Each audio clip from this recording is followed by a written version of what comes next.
Welcome to the Business as Mission podcast, dedicated to those who long to see God glorified in business and the nations reached for Christ. Your host is Mike Bayer, longtime BAM leader and founder of Third Path Initiative, an online education resource for starting and growing BAM businesses around the world.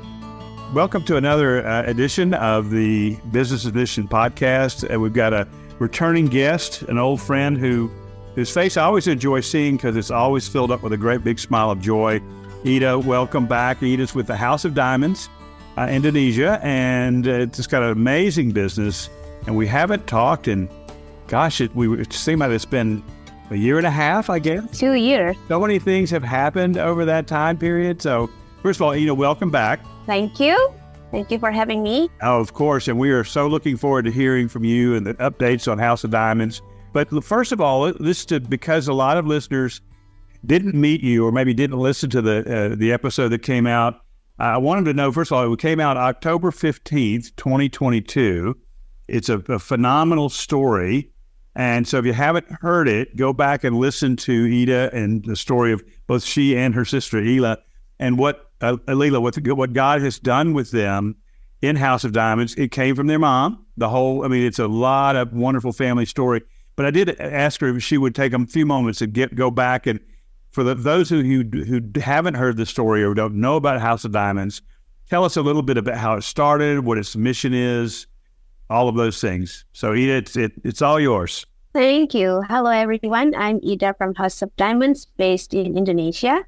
House of Diamonds is a freedom business. We work in East Java, in Malang, and then we work with community, especially women from fairly least resource background, like from variety background, and mostly coming from difficult situation. And we produce textile products like blanket and wearables and accessories.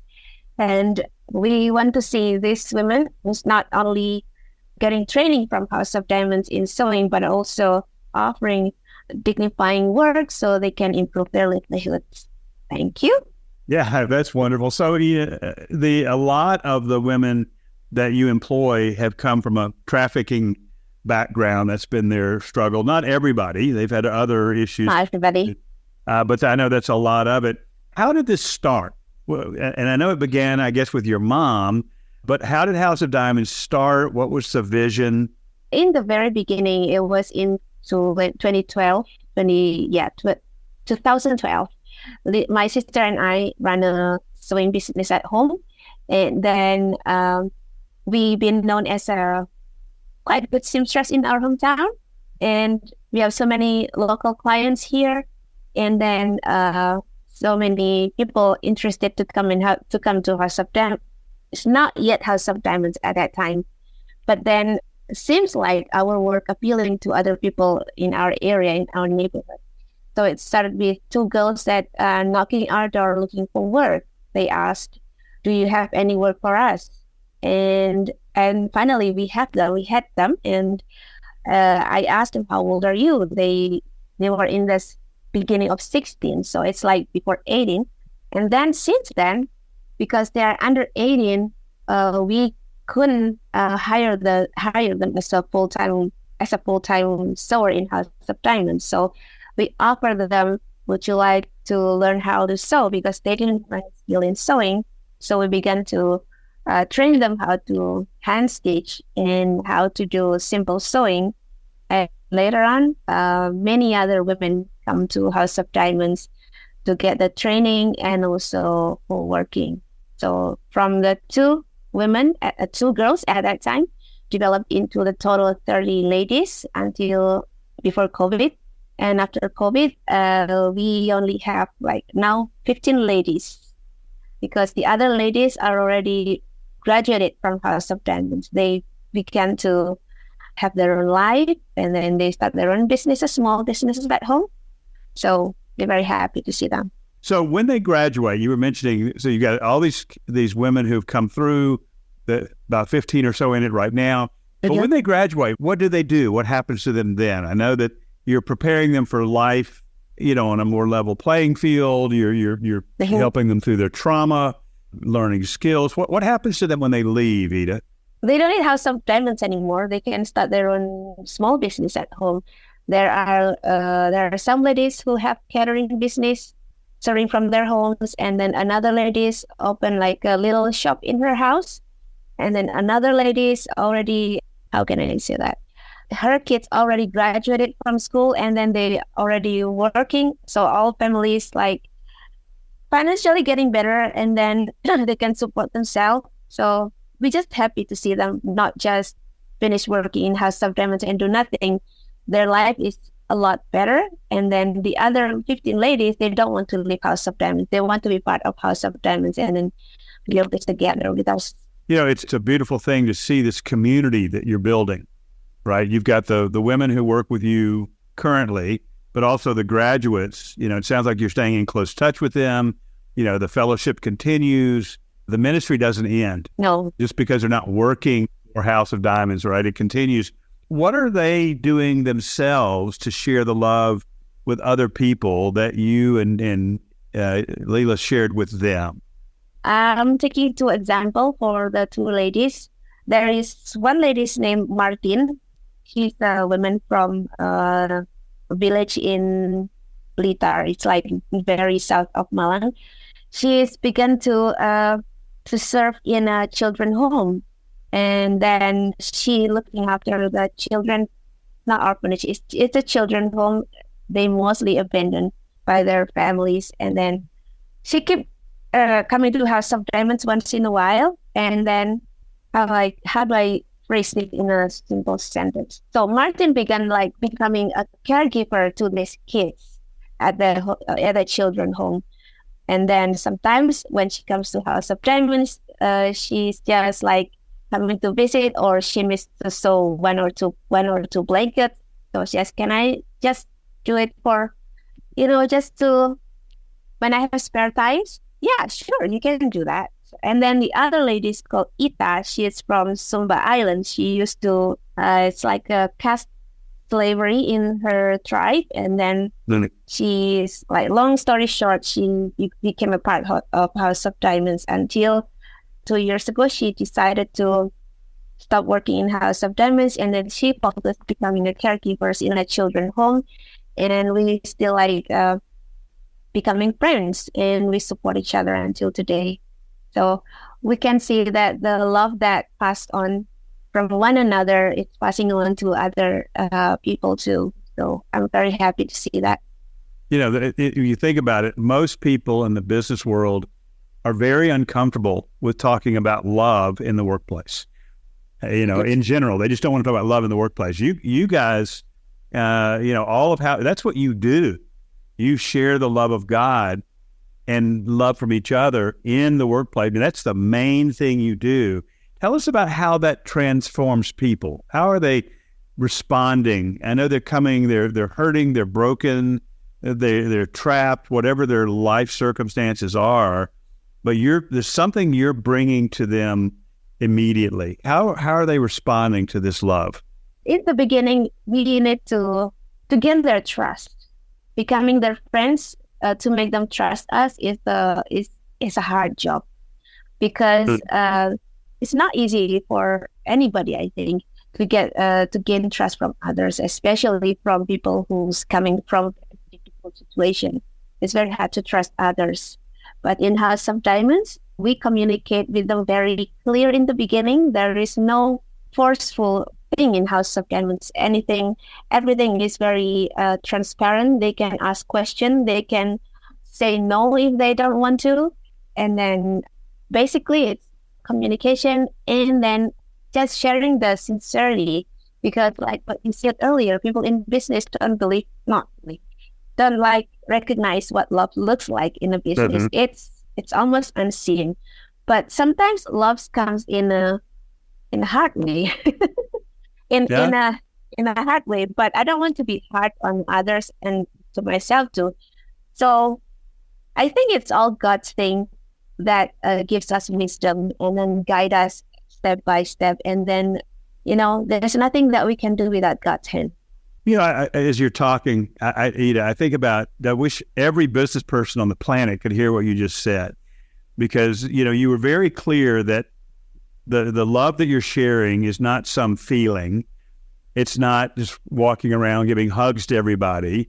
I'm sure you do. I'm sure you do some of that at times, but the things you described were telling the truth, being honest, being transparent, holding them accountable, giving them options. Yep. They don't have to do things. They're not forced into things.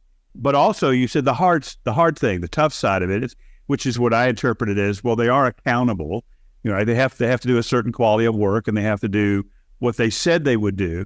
But those are all, if you take away the stereotype word love for a moment, those are all very, very healthy business practices. And they're all expressions of love. They really serve people, and particularly the women coming into your situation. I mean, they're coming from terrible, hurtful, destructive backgrounds. It's not always slavery. It can be slavery. It can be human trafficking, but it can also just be extreme poverty or physical abuse or emotional. I mean, they're coming in broken, and you have managed to provide them a place where they're healing and they're learning to work, and they're growing. This is a beautiful thing.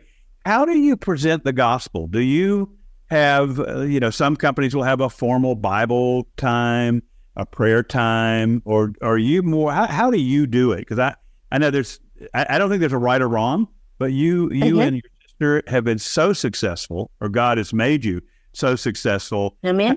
How do you do it? How do we do it? We don't have like a certain day, like maybe like a Bible study every certain day, things like that. No, we don't have that in House of Diamonds, because we appreciate and respect what they believe. And most of them are non-Christian, non-believers. And then how we present that earlier, that even you ladies asked me if we have to learn the Bible to be able to work in House of Diamonds. If so, then we don't want to work in House of Diamonds. And I said, no, there's no obligation for anyone in House of Diamonds to study Bible in House of Diamonds. But if you have any question, if you have any matter that you want to discuss with me or Lila, the answer from either Lila or me are all coming from the Bible, because that's what we believe. And then what we treat them is basically showing how Jesus loves his disciples, how Jesus loves other people, how Jesus talked to the Samaritan, how Jesus talked to the strangers with love, with trust. Either they refuse or accept him, he kept loving them. So I said to them, whether you becoming a Christian or you don't study Bible or not studying Bible, we still give you job, we still give you training. But there is things that you need to understand in the beginning, that House of Diamonds is operated by 2 Christian women. And then this is how we manage this. And we want to be very clear that we don't force other in House of Diamonds, because one, that's illegal in Indonesia. Yeah. Second, because we offer them freedom, because Jesus offered freedom to me, to my sister, and we experience how beautiful that is, how empowering that can be to others. And if Jesus can do that for me and my sister, he can do that for these women. I don't have any doubt in that. We'll be right back after a short break. During this quick break, I want to invite you to check out the free Business as Missions courses on thirdpathinitiative.com. Topics include Introduction to Business as Mission, Ethical Capitalism, and Biblical Wealth Creation. These and other topics are available without charge, and there are also premium courses available. I'm thinking about a couple of 100 years ago, there was a phenomenon, particularly in Southeast Asia, called rice Christians. And it you know the term, right? Yep. It came from missionaries offering food to people. And so people would say they were Christians so they could get the food. And it was well meant, it was well intentioned, but it did create this phenomenon. And so I love that you and your sister are saying, you don't have to be a Christian to work here.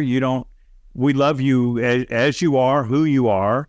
We are Christians. We're very open about it. We're going to live the love of God to you, but there's no pressure. And to me, as you're describing that's the freedom that Christ gives us to come to him.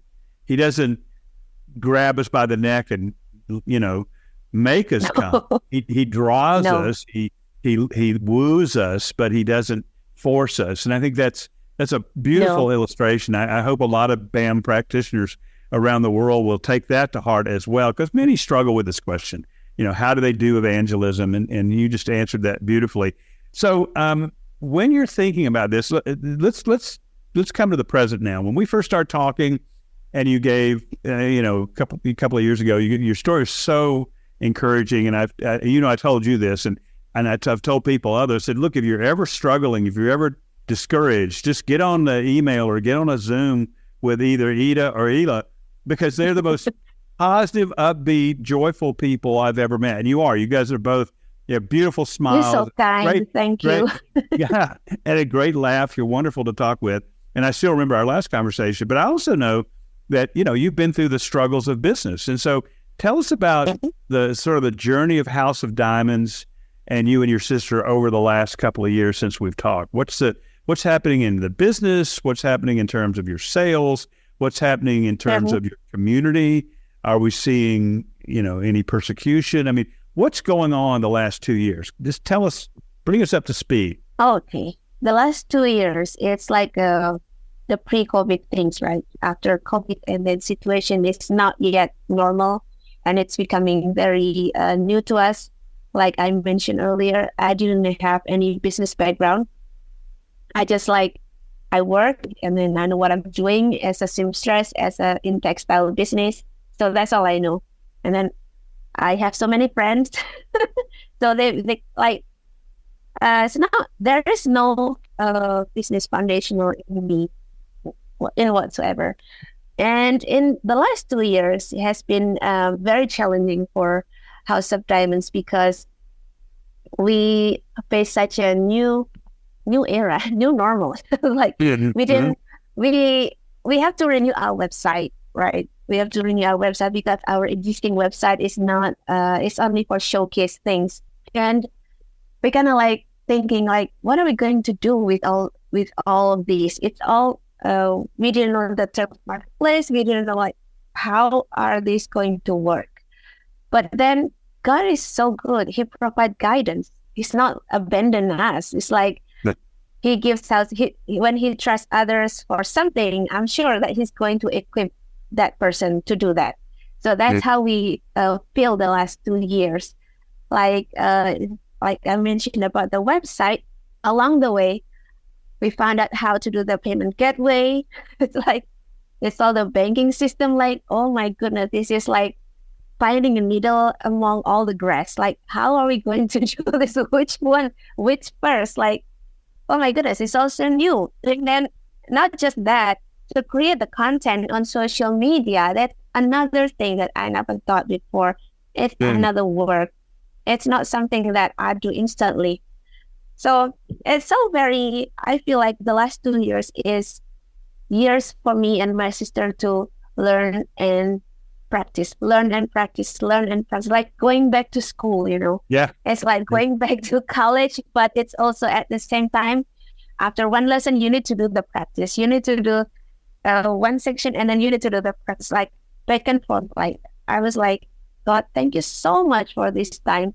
Maybe for others, it's kind of setback, but it's great setback. I feel it's not setback. It's actually time for me to just sit still, learn, and do. So God is so good. No, I love that. I was thinking about just recently, the person who manages our website, and we have an online education system, and so I used to always ask them, can you do this? Can you do that? Can you do this? And they got so busy that, frankly, they couldn't take it all on. And I'm like, what am I going to do? And by the way, just for your info, it's my son-in-law, so I can't fire him. Oh. And I don't, obviously I don't want to. He and his team do wonderful work, but they were so busy. I'm like, all right, Lord, what now? And he basically said to me, you learn it. Same thing to you. He said, I'll teach you. And so instead of having to ask them to do all these things, I'll go into the system and play with it and try things and he faithfully, it takes a while, It's not fast, but No, it's not. he shows me how to do it. And I was like, hey, this is kind of fun.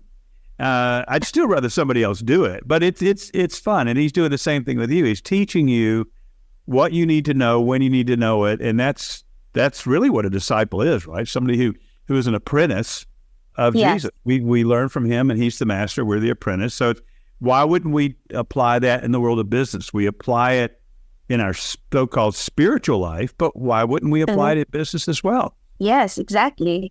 I feel like maybe some people here think that a business owner knows everything. No, business owners don't know anything.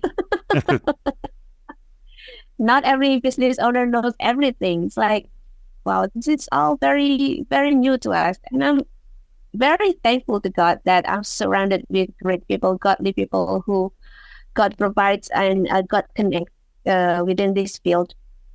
Because without God's help to connect with these people, I don't know what to do with House of Diamonds. Even the website that we're currently working on, it's all blessing from God. We got a pro bono service from a company in New Zealand. It's doing beautiful website. And then, he just like showing me the other day, this is how you do it. Click, click, click. And then you can purchase. Oh, that's not easy. Yeah. But that's a great way of thinking about it, right? I mean, so many people are looking at doing business for God, or really should say business with God around the world. They're looking at it and thinking about it, and they walk away from it because they just think, I don't know how to do that. I don't know business. I don't know technology. I don't know marketing. It's all the I can't. And yet, you and your sister jumped into it. The Lord led you into it, and he's met you.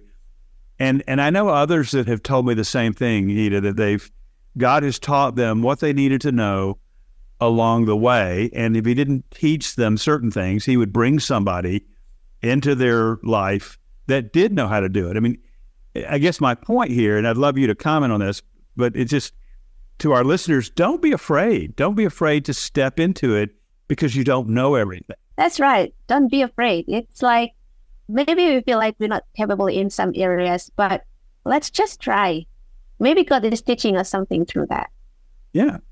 Beautiful. All right. So I told you earlier, and I wanted to ask you this. Let me make this point real quick. So for those of you who just heard Ida talking about the website, it is HOD-Indonesia.com.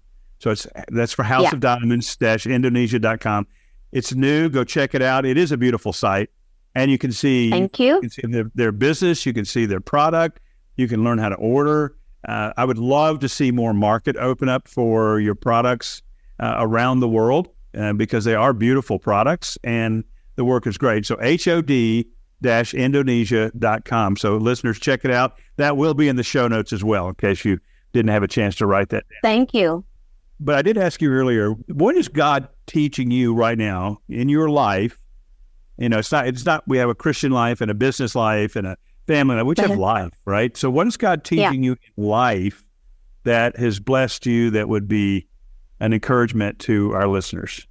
What God has been teaching me lately is, how do I phrase this in a simple way? We have so many good things in life, right? Like this offer, that offer, this opportunity, that opportunity. But God taught me how to choose what's best for you. It's what's best for him. Like before, maybe 2 years ago or 3 years ago, I kind of like take, because it was COVID, I just take whatever good offer coming to House of Diamonds. And then as I have more time in that time, as you know, I'm a seamstress. I just take whatever job that people are asking me to do in terms of textile and sewing. But then when I think God has been teaching me, like choosing the priority, choosing the best offer, the goods. And it's not easy because everything looks good. Everything looks good. But not all good, not everything good. What is that word in English? Good in God's sight. So that's what. And sometimes choosing what's good in God's sight, something that we maybe think, really? Yeah. No, it doesn't look good for us. Really? But yeah. That's a beautiful lesson. I mean, so I have another question to follow on with that, but just to iterate. So opportunity comes our way, and it's easy for small business owners to take everything that comes because they think that's what they're supposed to do. It all looks good. You know, we have a saying in English, which is ironic given the name of your company, that not everything that sparkles is a diamond. And so, right? So not everything that looks great or good is God's will for us. And so how hard was that as a business person, needing the business, learning to seek the Lord and say, which of these are from you, which are the best, and which should I say no to? How, I mean, to me, as a business person, that would would just be really hard. I want to do it all. Yeah. And so how hard was that? And how did God show you? How God shows me is like one thing that he always reminds me. His blessing doesn't hurt others, doesn't hurt myself. His blessing is always come in peace. Even it's like, seems like, oh, it's not too big project, but if it's from him, it has something else behind it. There's something bigger that we need to discover along the way. It's not just something instantly we can like, oh, it's just that. But, you know, there is something else that we don't know. So there's a sense of goodness kind of behind the curtain. Yes. Wow. That's beautiful. I love it. All right. So I guess the last thing I'll ask you, and I know it's late there. Thank you, by the way, for spending it. Oh, I do want to ask you this. No problem. I'm bouncing around, but I've got things on my mind. Have you experienced much in the way of persecution in Indonesia, in the local community, and how can we pray for you about that? Okay. It's not direct persecution like, oh, you have to leave the area or going to beat you up or something like that. And it's not in that form. It's more in terms of the policies in our government. It's like it doesn't give us some, you know, freedom to do this and that. So it's coming in a very soft way. You don't even like feel it very instant. And then sometimes we feel isolated because we are the very minority Christian in this area.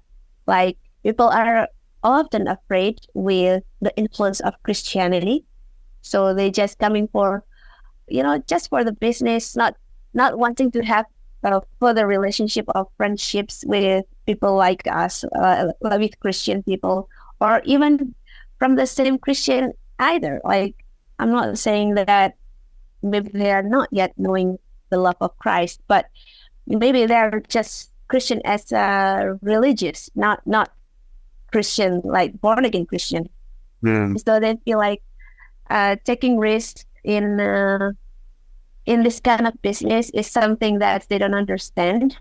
They just like, why don't you just capitalize your skill? Something like that. So intimidation by intimidation, and then, you know, pressure by pressure come and go. So maybe if you and others can pray for us in this kind of situation, will be very good for us. Yeah. I definitely want to encourage our listeners to pray for you and your sister and the women who work there and the community. I mean, you guys planted you there. You're having impact. We all know, no matter where you are in the world, if you're doing something, if you're walking forward with God, as my old mentor used to say, you're walking forward into battle. And so we need to expect the opposition from the enemy, whatever way it comes. It can be terrible, violent persecution. It can be pressure. It can be, you know, isolation, so many different forms. But we will pray for you.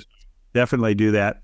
And so last thing, how can people buy or support the business? How can they buy the product? Can they just buy it on the website?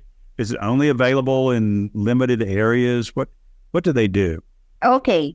For now, the existing website is a showcase website, but soon we're going to launch the website that people can come and purchase directly to House of Diamonds. And then our focus is selling locally in Indonesia, in Jakarta. People can purchase online through our website, but we are going to do the business locally here. But for outside Indonesia, we are working with some wholesaler of House of Diamonds. There is some wholesaler list in our new website that people can just come and link to that wholesalers or partners. Fantastic. So look for the link, learn how to, get in touch with the wholesalers, become a wholesaler, bring the product to wherever you live.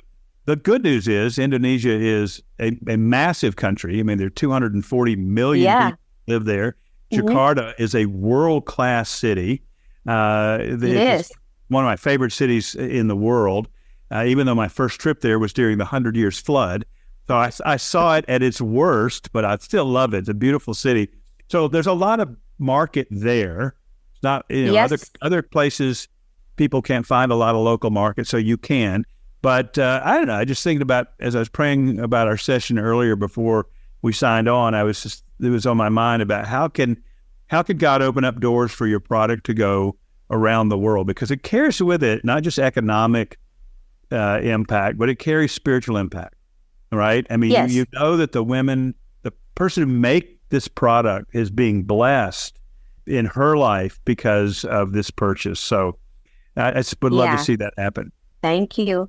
If you ever come to House of Diamonds, you will see how many lives already transformed by the purchasing of the products. It's interesting you would say that, because it's been on my mind to start thinking about, I've been doing all these podcasts with people via Zoom, and I've been to Indonesia several times. I love it. I've only been to Java. I've not been to any other island. I've been to Jakarta, and I've been to Bandung and places like that.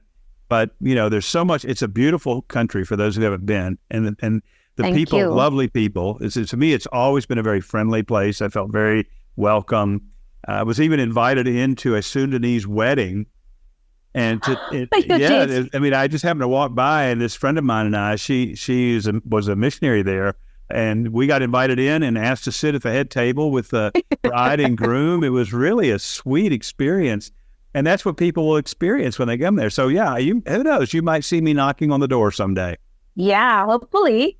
Looking forward to it. So Ida, give us a thought to end with, something that you would like to share with our listeners. Many are BAM practitioners. Many are just looking and thinking about it, trying to understand it, or does God have a place for them? What would you say to this group of listeners? Okay, I just want to share a little bit of what God has been teaching us the last 2 years from Isaiah 58:11, that maybe I have to read it because I don't really good in memorizing the scripture. My brain scattered. Okay, it's from Isaiah 58:11. And the Lord will continually guide you and satisfy your soul in scorched and dry places, and give strength to your bones, and you will be watered like a watered garden, and like a spring of water whose waters do not fail. Maybe this is a dry season for not just for me, for my friends, for anybody, but as long as we are linked with God all the time, I'm sure He will guide us, and then we will be like the garden that watered in the dry places. Amen. We are the salt and the light. No, thank you so much. Isaiah 58:11. I'll also put that in the show notes, but I encourage people, look it up. God often blesses me through Isaiah. It's such a wonderful book. So wonderful. It is. Ida, thanks for being with us again. Tell Elis hello for me. Will do.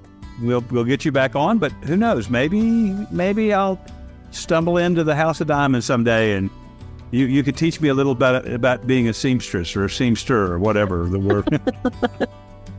All right. Okay, looking forward to that. Thank you, Mike. Thank you so much. God bless you. Thank you. God bless you too. Thanks for listening to the Business as Mission podcast.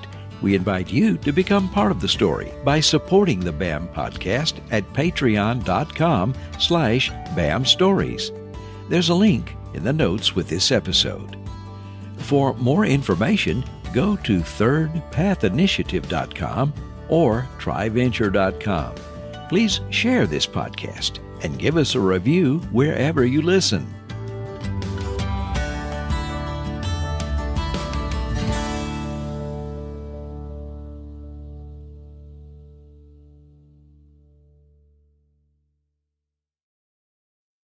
The Business as Mission podcast is in partnership with TriVenture, the BAM Launchpad.